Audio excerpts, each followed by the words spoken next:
तो दोस्तों income tax refund ना आने का एक सबसे बड़ा कारण है कि आपका बैंक अकाउंट अभी भी वैलिडेटेड नहीं है या प्री वैलिडेटेड नहीं है इनकम टैक्स के पोर्टल पर।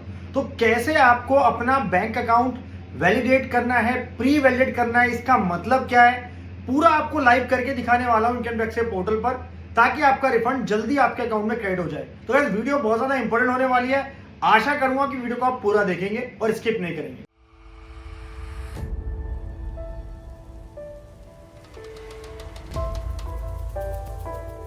नमस्कार, मैं दीपक बैसला आपका स्वागत करता हूं हमारे YouTube चैनल पर। दोस्तों चैनल में नए हो तो वीडियोस को लाइक करें, शेयर करें और दोस्तों वीडियो को देखते जरूर हैं लेकिन चैनल को सब्सक्राइब नहीं करते हैं। फ्री का बटन है यार, दबा दो सब्सक्राइब बटन, लाल बटन दबा दो ताकि चैनल सब्सक्राइब हो जाए और कोई भी नई वीडियो आए ना तो आपसे मिस ना हो। बाकी सोशल मीडिया प्लेटफॉर्म पे फॉलो कर सकते हैं, सबका लिंक आपको डिस्क्रिप्शन में मिल जाएगा, क्लिक करके ज्वाइन कर लेना क्योंकि वहां भी आपको मिलेंगी अपडेट फाइनेंस और टैक्सेशन की। सो गाइस कैसे आपको बैंक अकाउंट वैलिडेट और प्री वैलिडेट करना है, तो मैंने इनकम टैक्स पोर्टल का लॉगिन कर लिया अपना, मैं आपको करके दिखा रहा हूं ताकि आपको समझ आए। आपको जाना है यहाँ पे जो लिखा है नेम, माय प्रोफाइल में क्लिक करना है डैशबोर्ड पेज पर। माय प्रोफाइल पे क्लिक करेंगे, अगर यहाँ पे आपको इन्फॉर्मेशन दे देगा आपके बैंक अकाउंट की। तो सबसे पहले तो यहाँ पे आपको दिखा देगा कि आपके कितने बैंक अकाउंट, अगर आपने कोई ऐड कर रखा है तो कितने बैंक अकाउंट है। उसमें से अगर आपके कुछ बैंक अकाउंट फेल हुए हैं, यानी कि जिनका बैंक अकाउंट का आपका प्री वैलिडेशन नहीं हो पाया है तो वो फेल में दिखा देगा।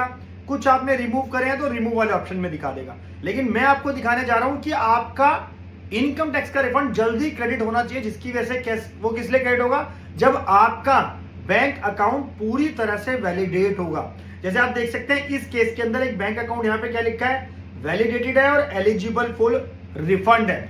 अच्छा, अब वैलिडेटेड और प्री वैलिडेट का मतलब दोस्तों सेम ही है।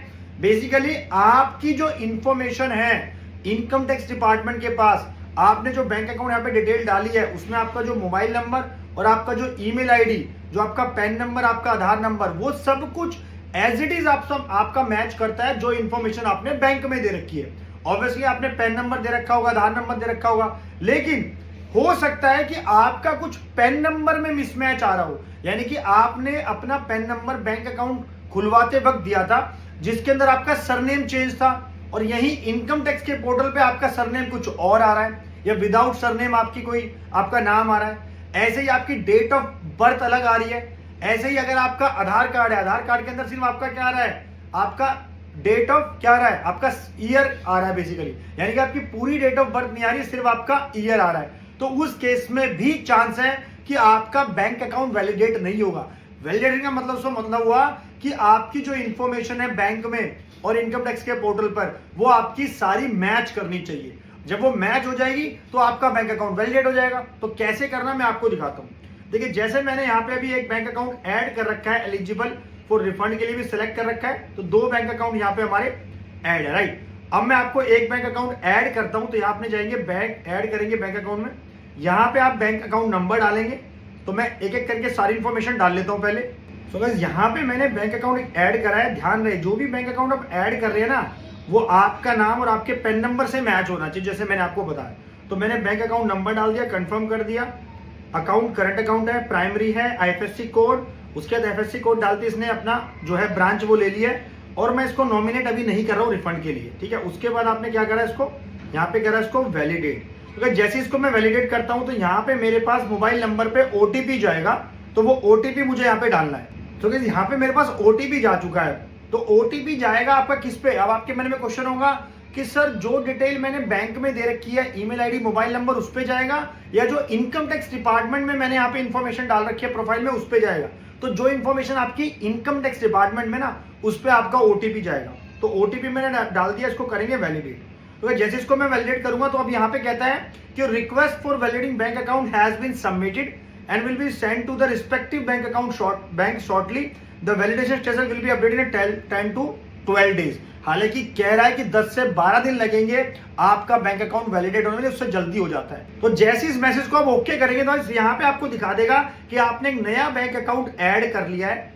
उसमें दिखा रहा है validation in progress and not eligible for refund, क्योंकि आपने नॉमिनेट तो करा नहीं था, और दूसरा वैलिडेशन आपका अभी हुआ नहीं है क्योंकि उसमें टाइम लगेगा। तो आप समझिए दोस्तों, वैलिडेशन में अगर आपका 10 से 12 दिन का टाइम ले रहा है इनकम टैक्स डिपार्टमेंट, तो दैट मींस आपका इनकम टैक्स रिफंड और डिले हो गया है 10 से 12 दिन।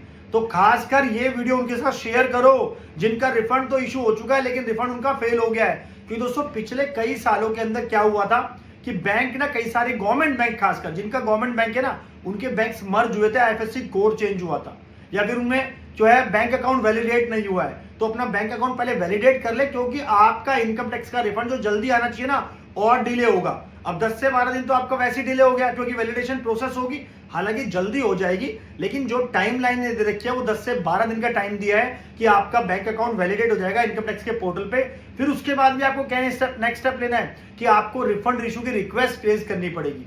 क्योंकि कई सारे दोस्तों केसेस में देखा गया है कि आपका कोई बैंक अकाउंट पुराना था जो आपने बंद कर दिया, तो इसलिए आपका रिफंड फेल हो गया, या कोई आपका बैंक अकाउंट वैलिडेट नहीं था, किसी रीजन से भी हो सकता है कि आपकी इंफॉर्मेशन मैच नहीं करती इनकम टैक्स के पोर्टल पर जो दे रखी है और बैंक अकाउंट में जो दे रखी है, या एफएससी कोड चेंज हो गया है। तो मल्टीपल रीजन है। बैंक अकाउंट अगर यहाँ पे दिखा देगा कि आपका वैलिडेटेड नहीं है तो आपको वैलिडेट कर लेना है, जरूर ध्यान रहे। उसके बाद ही आपका एलिजिबल फॉर रिफंड होगा, उसके बाद आपका पैसा आपके अकाउंट में क्रेडिट हो जाएगा। तो गाइस आशा करता हूं वीडियो आपको पसंद होगी, और इस वीडियो ने अगर आपको कुछ ना कुछ सॉल्यूशन दिया है तो प्लीज वीडियो को लाइक करें, शेयर करें, और हमेशा की तरह से आपसे रिक्वेस्ट करूंगा कि चैनल को सब्सक्राइब कर ले भाई, लाल बटन दबा दो, फ्री बटन है, ताकि कोई नई वीडियो आएगी तो आपसे मिस नहीं होगी। तो मिलते हैं नेक्स्ट सेशन के अंदर। Thank you.